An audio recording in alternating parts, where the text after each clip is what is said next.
That was all you doing this. No. Yeah.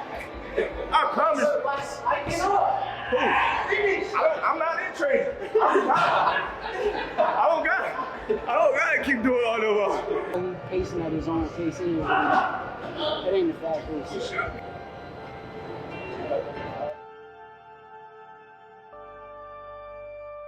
Boxing, he's definitely talented. You know what I mean? And he's definitely got that it. And yeah, he's definitely respected in boxing. But Shakur is a different fighter. Terence Crawford enters Shakur Stevenson's training camp and offers focused, high-level guidance, emphasizing intelligent angles, composed defensive movement, and accurate counterpunching, all designed to outthink Teofimo Lopez, dictate the pace, and confidently control each round from start to finish. Yeah.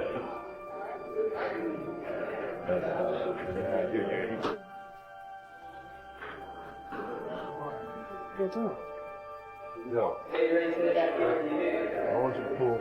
Good. Good. Stay in your rhythm, champ. Stay in your rhythm. Your rhythm, your time, your fight. Let's go. You trying hard? Good drive. This effort.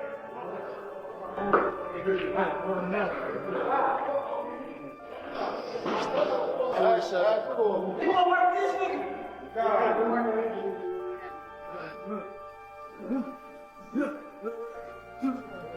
Shakur Stevenson pushes himself through demanding, high-intensity drills as he refines his speed, sharpens his timing, and strengthens his defensive instincts for the upcoming Teofimo Lopez clash, while Terence Crawford observes closely from ringside, carefully studying every movement, analyzing reactions, and quietly planning smarter, more calculated strategies inside the training camp.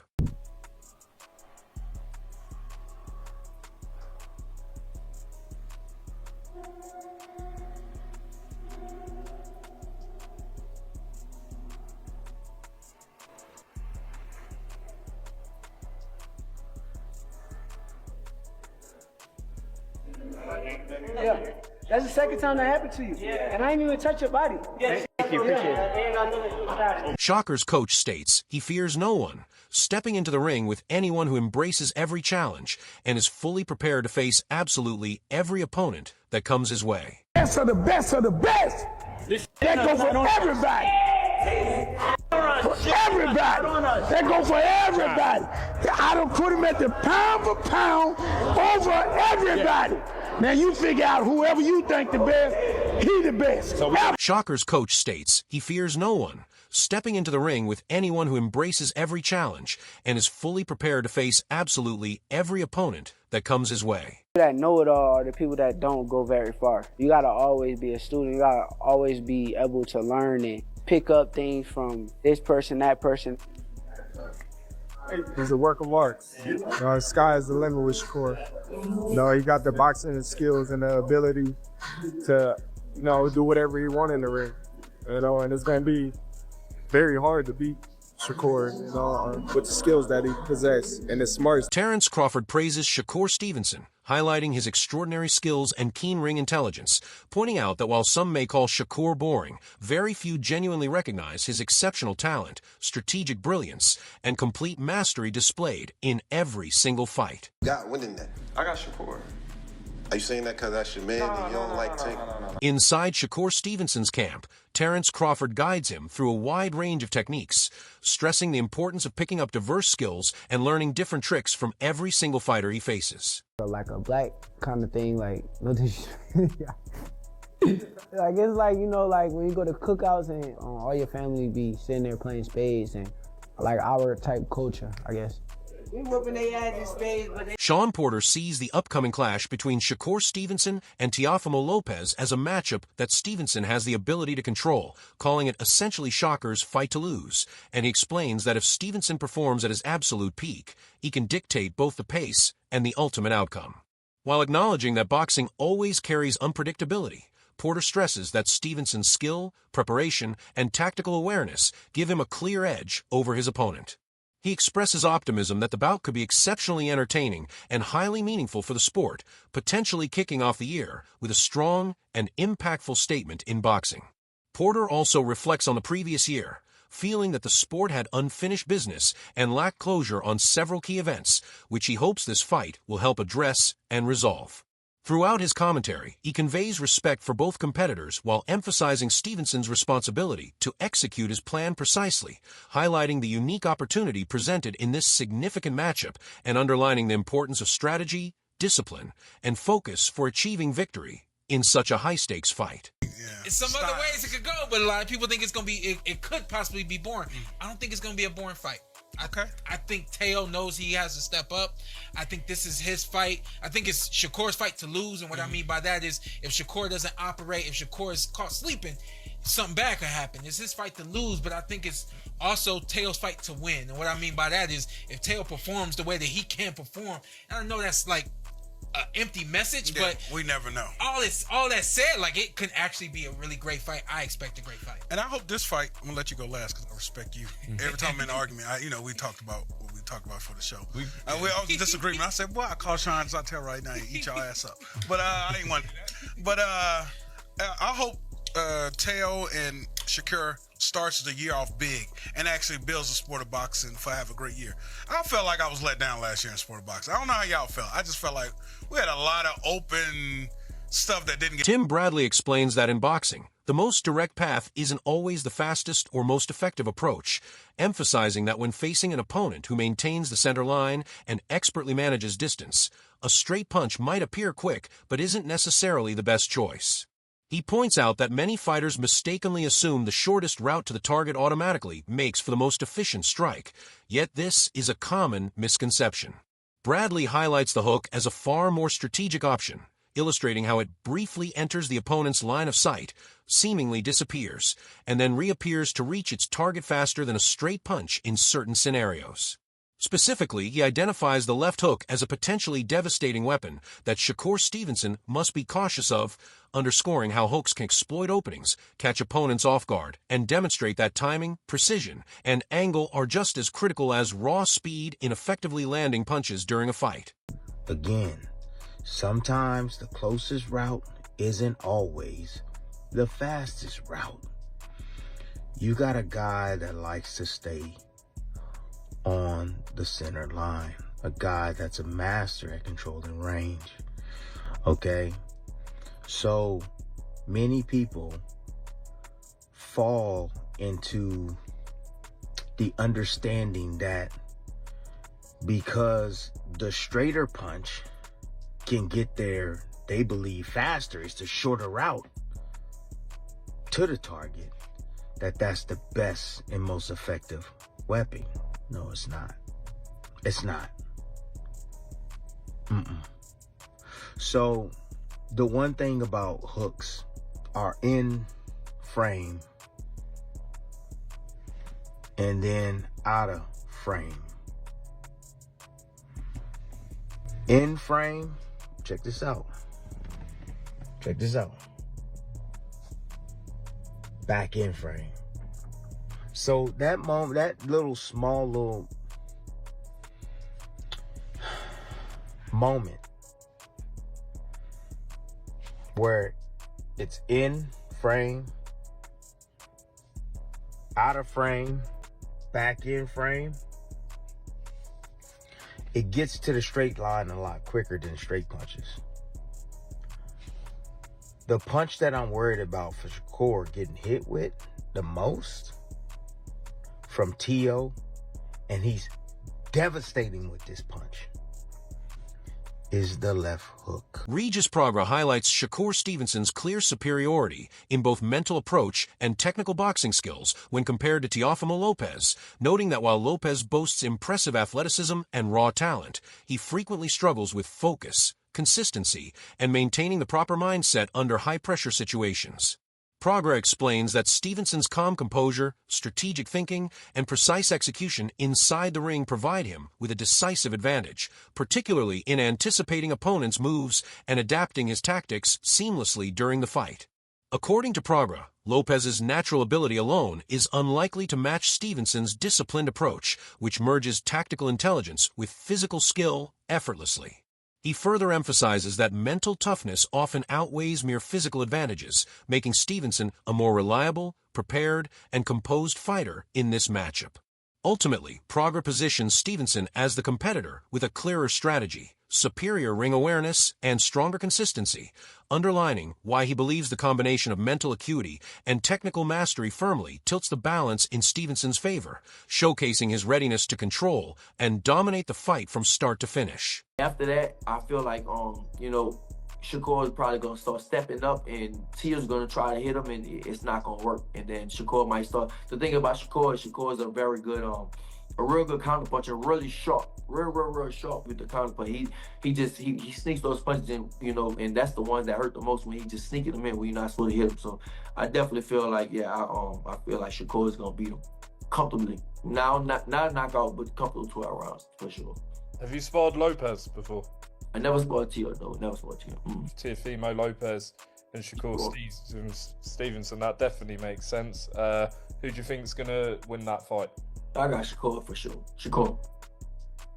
Do you think he wins this comfortably, or do you think it'll be a close fight? I think he wins it comfortably. Yeah, I think he wins it comfortably. I think, Shakur. I think the thing is about Teo is very good athletically, but he's weak-minded. You can see in some fights he struggles. Teo does struggle. Now he does come up for big fights. Lomachenko, he came up. Josh Taylor, he came up. But a lot of fights, man, he struggles. And, he does struggle on a whole lot of fights and stuff. Like, I think he looked good. Yeah, he looked good against Barboza. But like I said, for the most part, Teo does struggle. And I think he struggles mentally with a lot of things. But I think with Shakur, Shakur's going to break him. I think maybe the first two or three rounds, it might be a close fight. It might be close. It might be 2-1 or something like that. But then Malik Scott breaks down the potential showdown between Teofimo Lopez and Shakur Stevenson, analyzing how each fighter's strengths could shape the fight.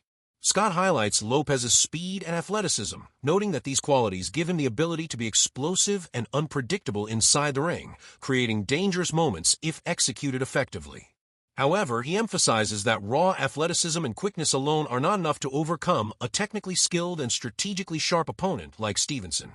Scott explains that Stevenson's aptitude for reading opponents, controlling the tempo, and exploiting openings could effectively neutralize Lopez's physical advantages.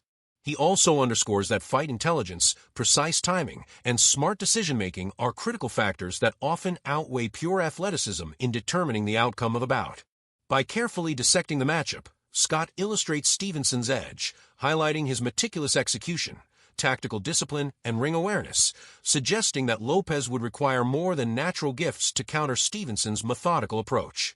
Scott's observations ultimately reinforce the importance of blending talent with strategy, demonstrating that success in the ring demands not just physical ability, but also intelligent planning, adaptability, and calculated execution, all of which position Stevenson as the fighter with the clearer advantage going into this high-stakes confrontation. I want to say like TV friendly because it depends on, which either guy, what game they come with.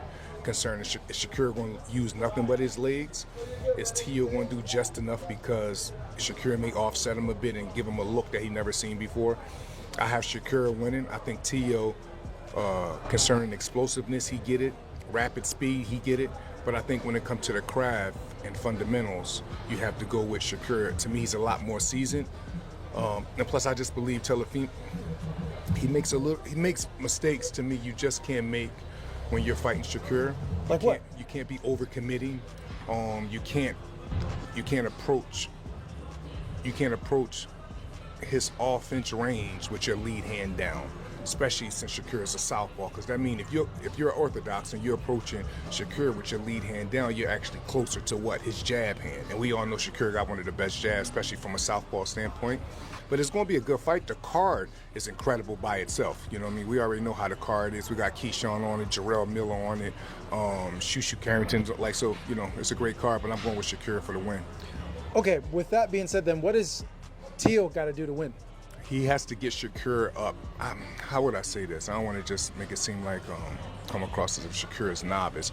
But the times that Shakur is putting himself against the ropes, this is the time that Teofimo is going to have to depend on his explosiveness. He's going to have to depend on his offset lead right hands. He's going to have, but even doing that, everything with Teo comes off his front foot, his explosiveness, his speed, everything. So it's almost like whenever the times he gets Shakur up against the rope, he got to pick his shots well, but then after that, he have to be ready to defend, because with Shakur, the return is all. Teddy Atlas steps forward to defend both Shakur Stevenson and Teofimo Lopez against the criticism they have faced throughout their boxing careers, emphasizing that public perception often misses the full picture of each fighter's dedication, talent, and notable accomplishments. He explains that both athletes have experienced moments where they were misunderstood or unfairly judged, stressing the importance of recognizing their skill, discipline, and relentless hard work. Atlas highlights Stevenson's strategic intelligence, precise composure, and ring awareness, alongside Lopez's natural athleticism, instincts, and explosive ability, illustrating that each fighter contributes unique strengths to the sport. He also notes how outside criticism can easily overlook the complexities of a fighter's preparation, mental challenges, and split-second decision-making during bouts, offering much-needed context and perspective. Atlas encourages fans and critics alike to appreciate the nuances of each athlete's journey, urging them to look beyond isolated performances or reputations and to acknowledge the dedication, planning, and intelligence that define these competitors at the highest level of boxing. Teofimo at certain spots, he's avoiding this guy, he's avoiding that guy. You can't take those shots at these two guys. Definitely can't now. They are stepping up. And they are taking fights that a lot of people are probably surprised they took. Now, a lot of people will say style-wise, Teddy, style-wise, is this going to be a great fight? I don't know if it will. I mean, style-wise, I could see you having a little reservations, whether or not these guys will make for dynamite. They will make, for electricity. I don't know if they will.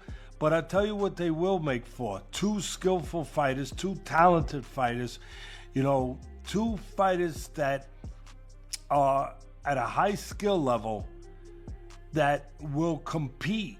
I mean, Shakur showed aggression in his last fight against Cepeda, being elusive while being aggressive, walking them down, fighting on the inside, boxing well, still being able to counter, still being able to control space, but also be able to go into tight quarters and not be afraid to show that he's good on the inside too, that he can make you miss and make you pay outside and inside. Shakur showed that. That was great. That was great, and people applaud him. I applaud him. We were sitting there, ringside. I was sitting there actually with your sister, ringside, watching that fight, and it was a terrific performance. Shakur showing that dimension, showing that attitude, showing that competitiveness, showing that dog like people like to show or like to talk about, and they wanted to see. Jermaine Ortiz provides a thoughtful analysis of the upcoming showdown between Shakur Stevenson and Teofimo Lopez, emphasizing Stevenson's growth and evolution as a fighter. Ortiz highlights that Shakur has learned valuable lessons from his past experiences and is determined not to repeat previous mistakes. In earlier bouts, Stevenson at times fought aggressively without fully controlling distance, leaving openings that opponents could exploit, but Ortiz explains that this upcoming fight will showcase a much more disciplined approach. He notes that Stevenson will carefully manage range, timing, and positioning, combining strategic patience with precise execution to maximize his effectiveness in the ring, while minimizing any potential risks, demonstrating a clear progression in his skills, awareness, and overall fight IQ. Maybe a glimpse or two. Why? And one, Shakur said it himself after that fight that he wasn't going to fight like that again. And that's the main reason. He said he wasn't going to do it. And Teo's cracking like that? To 140, which is really, huh? Is Teo cracking? No, I don't think. I think he had more of a threat with the Cepeda as a puncher than Teofimo. But he's going up a weight class. That's not actually his weight class as well. You think that'll play a factor? No, that would play a factor him not fighting in the pocket how he did with the He observes that Stevenson's ability to read his opponents and adjust seamlessly mid-fight has grown tremendously, transforming him into a far more formidable and intelligent competitor. Ortiz further notes that this strategic evolution stems from Shakur's relentless dedication to honing his craft, meticulously studying opponents, and applying lessons drawn from both triumphs and setbacks. According to Ortiz, this heightened maturity enables Stevenson to remain composed under pressure, deliver precise counters, and avoid unnecessary exchanges, providing him with a distinct advantage over Lopez when these principles are applied effectively and consistently throughout the fight. Moving around, making sure that in and out, doing things that Teal don't like. He got longer arms. You know, I think he'll just keep him. He'll keep him at bay. You know, Teo's a tricky fighter too, so not saying that he can't, you know, slip in and catch him with a couple shots, but Shakur, I think he's gonna be defensively sound. He doesn't like getting hit, and I think he's gonna stick to that. You know, as far as Shakur is concerned and Teal, when you look at the speed, when you look at the timing, who do you feel like has that edge when it comes down to that? It could be separate. It could be somebody got the speed and somebody else got the timing. But when you look at those styles... That wraps up today's video. Be sure to stay tuned until the very end for more updates, insights, and exclusive content you won't want to miss.